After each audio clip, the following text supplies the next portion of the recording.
Небольшой табун диких лошадей мирно пасся в поле, и ничто не предвещало беды. За молодой темно-рыжей кобылой всюду следовал жеребенок.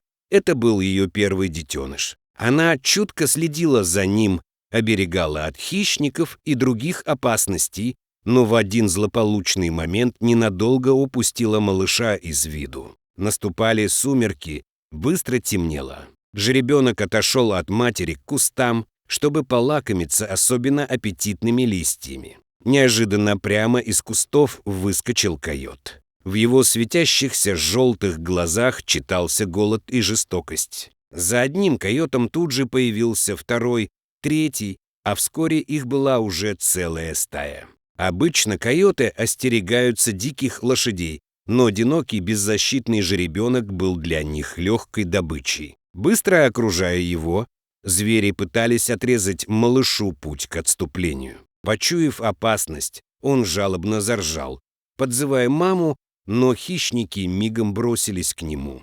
В страхе жеребенок ринулся в другую сторону от табуна, пытаясь спастись. Кобыла услышала шум и без размышлений тут же бросилась наперерез хищникам. Чтобы напугать их, лошадь громко ржала, вставала на задние ноги и пыталась легнуть копытами хищников. Койоты быстро поняли, что с разъяренной лошадью им не справиться, и трусливо разбежались, но к тому времени, как они скрылись, до смерти напуганный жеребенок был уже далеко. Кобыла громко звала его, но малыш либо не слышал, либо слишком боялся отозваться и выдать себя хищникам, которые могли быть поблизости. Потерявшая детеныша лошадь металась по полю, пытаясь отыскать его. Стало совсем темно, ночные животные вышли на охоту, и кобыла могла уже не дождаться своего малыша. Она отправилась на поиски, постепенно удаляясь от пастбища. Несколько лошадей бродили неподалеку, также разыскивая пропавшего жеребенка, ведь он был частью их табуна. Много часов кобыла без устали шла по следу, стараясь не потерять запах, смешавшийся с запахами других животных и птиц. Прошел целый день, и вновь наступили сумерки, но она так и не нашла его. Возможно, малыша все же поймали дикие звери, или от страха он так далеко убежал, что отыскать его уже невозможно. К счастью, жеребенок пережил ночь благодаря тому, что его мать прогнала оголодавших койотов. Но столь юному созданию в одиночку было не найти путь домой. Он двигался, куда глаза глядят, и иногда отчаянно звал маму, но она не отвечала. Он бежал наугад, надеясь, что рано или поздно выйдет на знакомую тропинку и почувствует родной запах, но убегал все дальше и дальше от родных полей. Наступила очередная ночь. Хищники могли быть рядом, и жеребенку не оставалось ничего другого, кроме как затаиться в кустах. Рядом с мамой он мог спать лежа, вытянув свои длинные ноги, но теперь, вдали от дома и в постоянной тревоге, дремал стоя, как взрослые лошади. Пережив еще один тяжелый день, жеребенок снова попробовал найти свой табун, но неожиданно наткнулся на нечто странное, чего никогда не видел прежде. Длинная твердая полоса без травы и кустов пересекала землю. Это было шоссе. Перепрыгнув препятствие, он оказался за отбойником, который отделял дорогу от полей. Этой трассой не так уж часто пользовались, поэтому оставался шанс, что его не собьет машина. Несчастный жеребенок не знал, как выбраться, поэтому просто брел вперед, стараясь держаться поближе к отбойнику. Иногда он жалобно звал маму, все еще надеясь, что она где-то рядом и услышит его. Как раз в тот день мужчина по имени Джон решил свернуть на эту живописную дорогу среди полей. Он возвращался домой и хотел немного полюбоваться здешними видами. Возможно, если бы не это спонтанное желание, история кончилась бы трагичнее.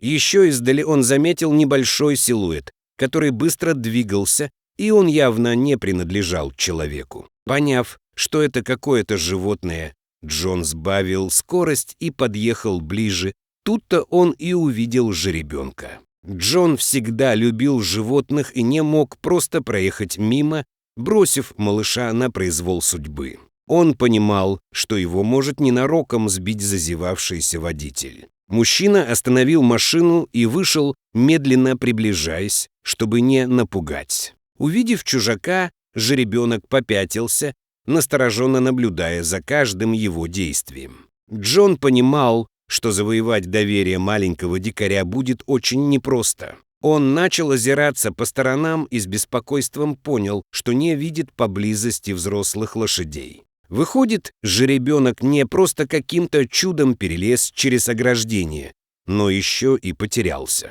Без матери такой малыш быстро пропадет, став жертвой хищников или людей. Джон попробовал ласково подозвать его, как неожиданно услышал топот копыт, из-за холма показалось несколько лошадей, а впереди всех скакала взбудораженная кобыла такой же бурой масти, как и жеребенок. Она быстро добежала до отбойника, а, заметив человека, настороженно остановилась. Жеребенок, узнав свою маму, очень обрадовался и тут же ринулся к ней. Они стояли рядом, пару раз ласково соприкоснувшись мордами. Жеребенок пытался перепрыгнуть через ограждение, но у него ничего не получалось, оно было слишком высоким, а силы были на исходе. Их трогательное воссоединение омрачил тот факт, что они не могли добраться друг до друга.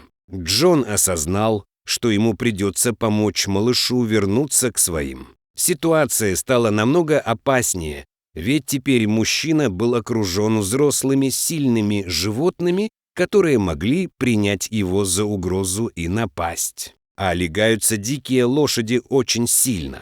Кобыла, как и все матери, отчаянно защищала своего детеныша, особенно теперь, когда едва не потеряла его насовсем. Она старалась не упустить чужака из вида.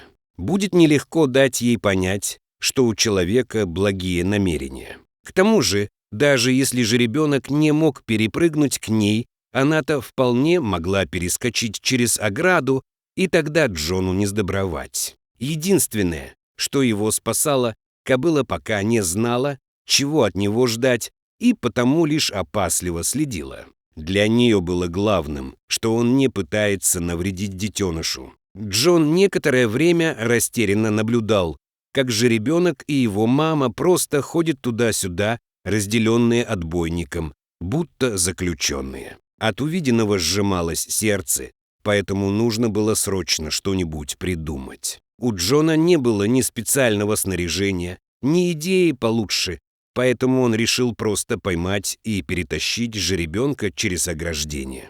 Тот заметил его приближение и испуганно отпрянул, но Джон оказался проворнее. Он знал, что нужно действовать точно и быстро, не думая о страхе. Любое промедление могло кончиться плохо для них обоих. Все это время в машине Джона сидела его жена, которая не рискнула выйти к диким лошадям. Поняв, что стала свидетельницей необычной истории, она выхватила телефон и начала снимать происходящее. На видео попал момент, когда Джон смог поймать жеребенка, обхватив его поперек груди и под задними ногами. Он держал его так уверенно, будто занимался отловом лошадей всю жизнь, хотя делал подобное впервые. К удивлению Джона и его супруги, жеребенок не стал лягаться, будто понял, что ему хотят помочь. Даже кобыла не проявляла беспокойства и немного отошла от отбойника, словно показывая, что не причинит вреда. Джон поудобнее перехватил свою ношу и попытался перекинуть. Первое время у него ничего не получалось, мешались чересчур длинные ноги жеребенка. Собрав все свои силы, Джон выдохнул и, наконец, одним мощным рывком перетащил жеребенка через отбойник и тут же отпустил. Наконец-то разлученные мать и дитя воссоединились. По их поведению было видно, сколько радости и любви они испытывают. Счастливый жеребенок скакал вокруг матери и иногда ласково утыкался своим лбом в ее тело. Джон с улыбкой наблюдал за ними, его переполняло щемящее чувство восторга и удовлетворения от оказанной помощи. Он своими глазами увидел, как крепка связь между матерью и ребенком, и понимал, что его скромный вклад помог им вновь обрести друг друга. Этот момент он будет беречь в своем сердце всю жизнь. Как только же ребенок вернулся к табуну, лошади сорвались с места и стремительно поскакали прочь, подальше от шоссе. Какое-то время Джон еще стоял у отбойника, провожая их взглядом, а затем сел в машину и продолжил путь. Его жена не удержалась и выложила ролик в интернет, где его посмотрело огромное множество людей, тронутых историей и добротой мужчины. Через несколько дней Джон вновь поехал по этой трассе, надеясь, что сможет найти кобылу и спасенного жеребенка. Ему невероятно повезло, табун все еще пасся на местных полях, где в изобилии росла трава. Джон легко отыскал среди мирно щиплющих траву животных тех самых мать и дитя. Он решил приглядывать за ними некоторое время, пока табун не уйдет чересчур далеко. Так прошло несколько встреч. Джон никогда не подходил к лошадям слишком близко, не забывая, что это все еще дикие создания, не привыкшие к людям. Но иногда он украдкой кидал своим знакомым угощения, сахар или яблоки. Жеребенок рос на его глазах, с каждым приездом Джона он становился все выше и крупнее, пока из нелепого длинноногого ребенка не превратился в красивую статную кобылу. Джон все реже навещал своих подопечных, но ему было отрадно видеть, что они здоровы и наслаждаются жизнью на воле. Однажды Джон почувствовал, что выполнил свою миссию. Теперь, когда его подопечные совсем взрослые, он мог вздохнуть с облегчением. Ему больше не нужно было нарушать их покой. Джон решил навестить лошадей в последний раз. Он просидел в поле долгие часы, наблюдая за грациозными и красивыми созданиями. Когда Джон уже встал, чтобы уйти, неожиданно спасенная им кобыла подняла голову и издала тихое пронзительное ржание. Это могло быть совпадение, но казалось, будто она прощается с ним и благодарит за все. На глаза Джона даже навернулись слезы. Эти дикие лошади стали его отдушиной, но он и не думал, что спасенная кобыла запомнит его. С тяжелым сердцем он попрощался и вернулся к машине, решив, что так будет лучше. Ему не нужно вторгаться в их мир. Они были дикими и свободными созданиями, которым лучше не привыкать к людям. Хотя Джон больше ни разу не навестил табун, он чувствовал, что с ними все в порядке, а спасенная им лошадь наверняка уже заботится о своем потомстве так же самоотверженно и чутко, как ее мама. Усилия Джона точно были не напрасны. Эта удивительная история всегда напоминала мужчине о том, что забота об окружающем мире и животных способна наполнить жизнь настоящим теплом и счастьем. А благодаря его жене люди увидели пример настоящего мужчины, который не побоялся и оказал посильную помощь попавшему в беду животному.